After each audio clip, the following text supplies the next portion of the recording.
Hello, good morning, good afternoon, good evening to all my viewers out there. So here I am again creating another video tutorial on how to use Messenger as your virtual classroom. Yes, my dear co-teacher friends, you heard it right. There is a way for us to create a virtual classroom using only our Messenger. Alright? So let's start right away. So here, as you can see, I have already accessed my Google Chrome. So all we need to do is just to access our Facebook page or Facebook account rather. So let's enter it. As soon as we are here in our website in Facebook, we will just need to click on Messenger. As soon as we arrive here, as you can see here, at the top left part, you can see a camera that has a plus icon, where my cursor is pointing. So again, a reminder for everyone, for you to get guided on how to use Messenger as a virtual classroom, please always follow where my cursor is pointing at. Okay, so as soon as you find this icon, please do click on it. As soon as you click on it, another browser will appear.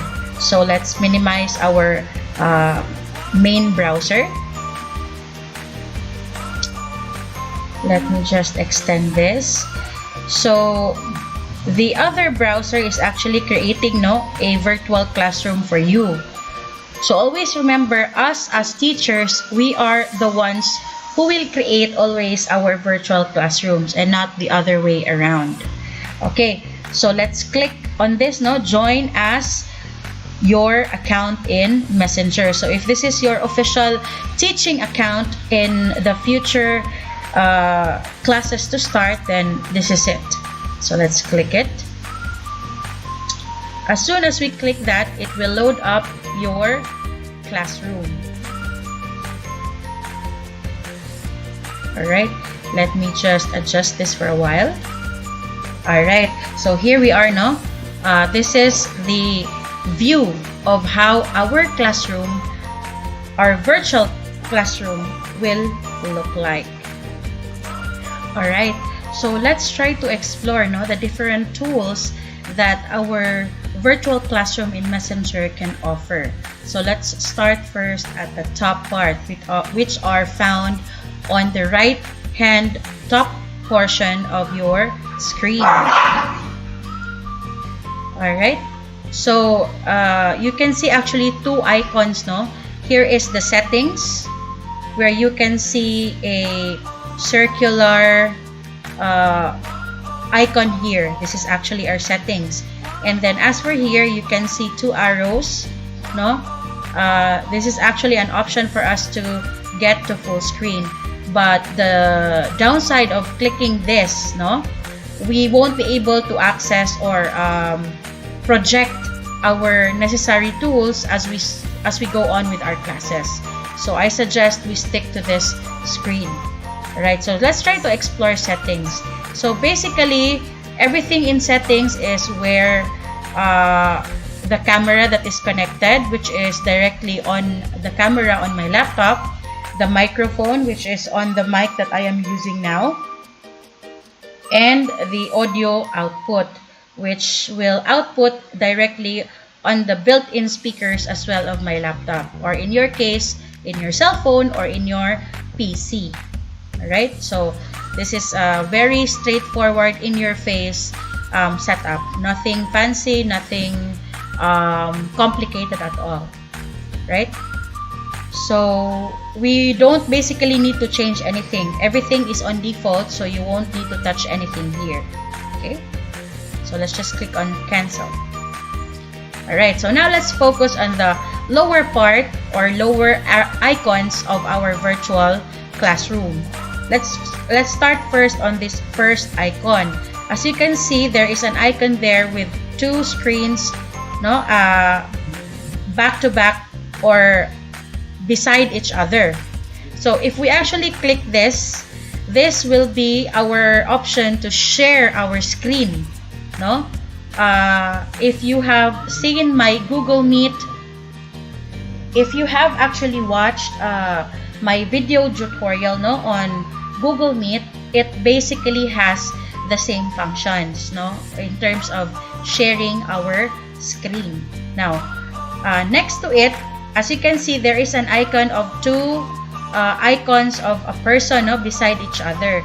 This is where you can actually connect to your students, or rather invite your students in this virtual classroom, which we will be doing a little later after I give an overview or a run through on how to use all these icons. Now, beside this is your enabling and disabling of your video, no, or of your camera. As of this point, I have actually disabled it, no, as to not create any distractions. So that's why you cannot see me. Alright, so beside it is the enabling and disabling as well of your mic, no, so that if ever you are listening to your students answering or whatsoever, you can actually disable this and then enable it if you are going to discuss something. Then the last icon here, which is commonly, or which can be commonly found, no, in our cell phones, no, in anywhere, especially when we want to end a call. At this case, we will be ending our classes once we click this, or we will close the class when we click this. Alright, so I think this is all clear. So let's now try to invite our students. So in my case, since this is just a mock-up, I have actually another Facebook account. So I will be connecting to that other Facebook account so that I can give you that sample, no, on how to connect or invite your students. Now let's click it. As soon as we click it, a window will open, and here you actually have your option, no, to lock your classroom. What will happen if you lock your classroom? This would mean as soon as all your students, all your expected students have already logged in or come in this classroom, you can basically lock it so that no other non-students can join, right? Okay, so let's try to unlock this first, since we are going to invite a student. Now, at the lower part here, if you can see, there is a link actually here. You can actually highlight it and then copy, or you can just basically click the icon or the button copy. And as soon as you click it, you can find that there has been a reply on copied. Alright, so we just simply close this. So expected, if we are going to use Messenger, no, as our classroom or virtual classroom, so you always have connection through Messenger to your students, or in some cases, the parents of your students. So basically, after you've copied the link, you can just actually send it to your student, no? I'll try to send it now. Alright, so here it is. I have already sent it. In this case, to my other account, assuming that I am sending this to my student. Alright, so let me just give you a view of a projection from my cell phone so that you can better understand on how this would look like on the student's side, no? For a while. Alright, so please do focus on the right portion, no, where you can see an icon of a cell phone. This is actually a projection of my phone. So as you can see, I have already received the link, no? The link for our virtual classroom. So as the student, at this portion, I'll just click on this link and automatically, oops, for a while.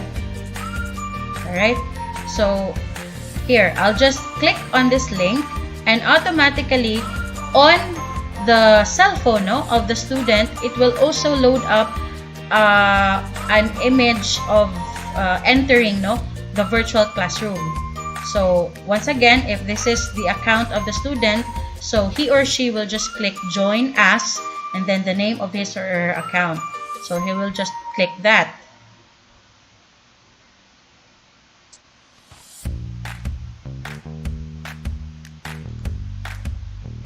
Alright, so as soon for a while. Alright, so as soon as that is done, automatically the student is already in the virtual classroom that you are in. So see here. Right, so you can actually see your student. Let me just open his camera, no? Or her camera rather. So there you go. That is the student's side. Okay, this is actually the camera of the student, no? Let me just turn off the camera for a while.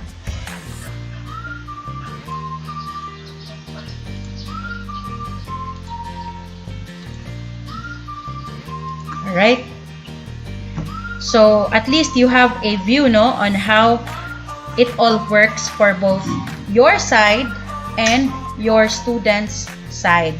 Alright,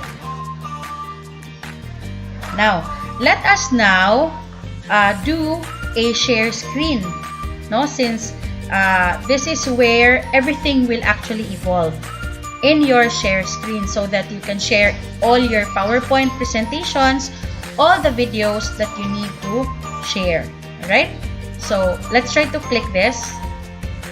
And once again, if you recall me making a Google Meet tutorial, this is basically it. It has the same functionalities, no?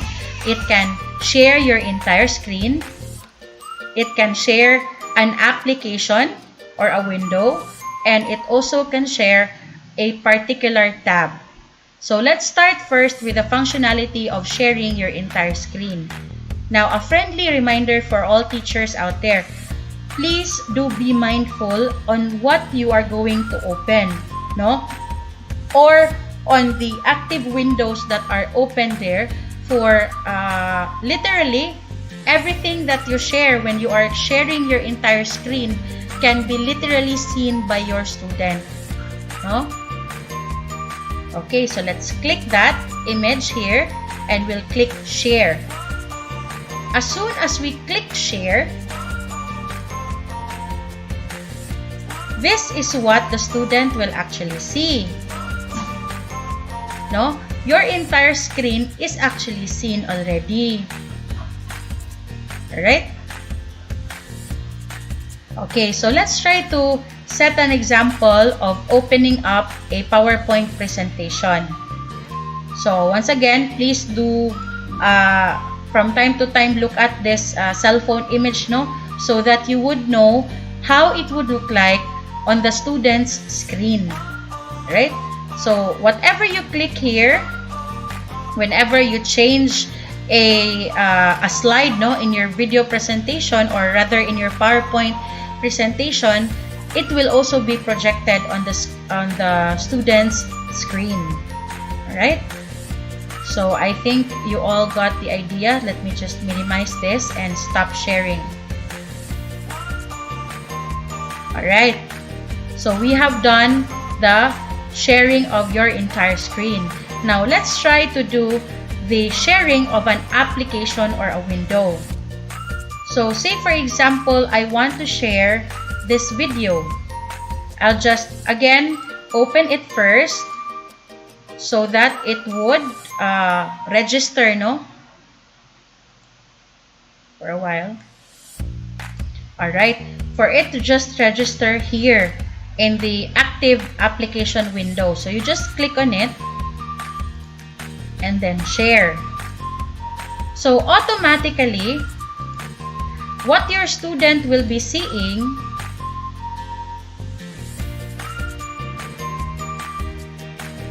Okay? Automatically, what your student will be seeing here is the video, no? The video that you just opened. Let me just adjust this for a while. There you go. So this is basically what your student will also be seeing.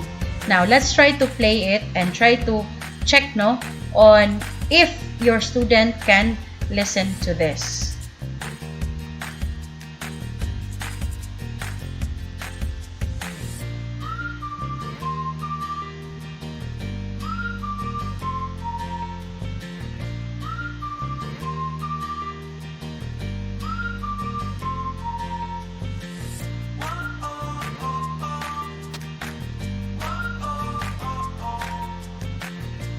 Alright.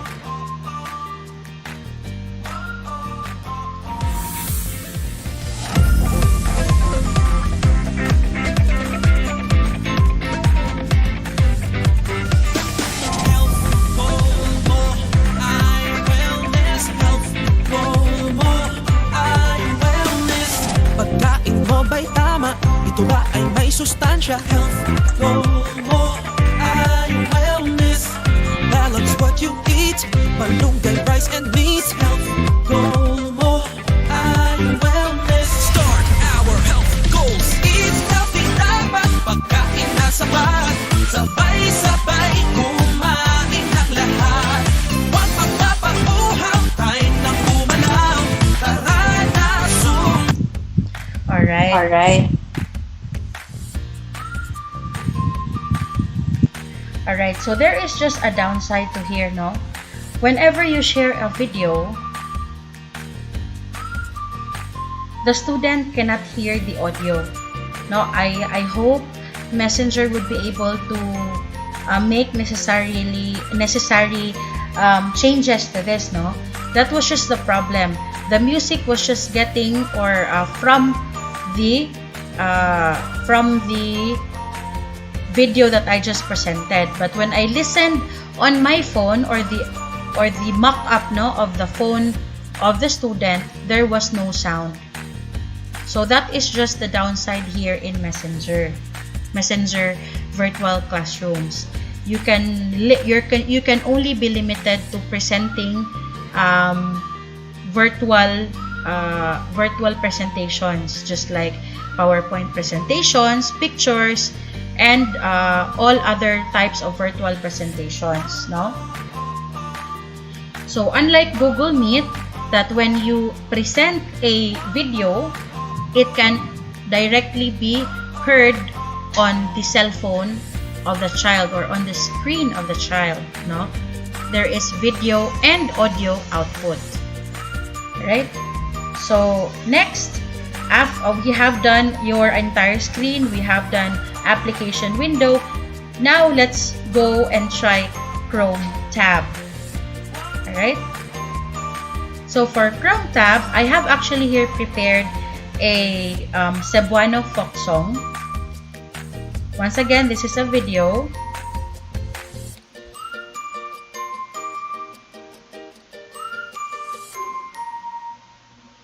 Alright.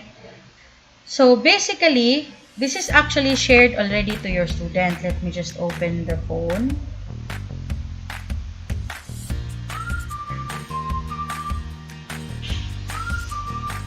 Alright, so here it is. It is already projecting on the screen of the student. But then again, I will not attempt to play this anymore since I have already tested it already, no? There is no audio that will really come out from the phone of the student. This is really the downside of it. It can project the audio, or rather the video, but not the audio. Right? So let me just stop it there.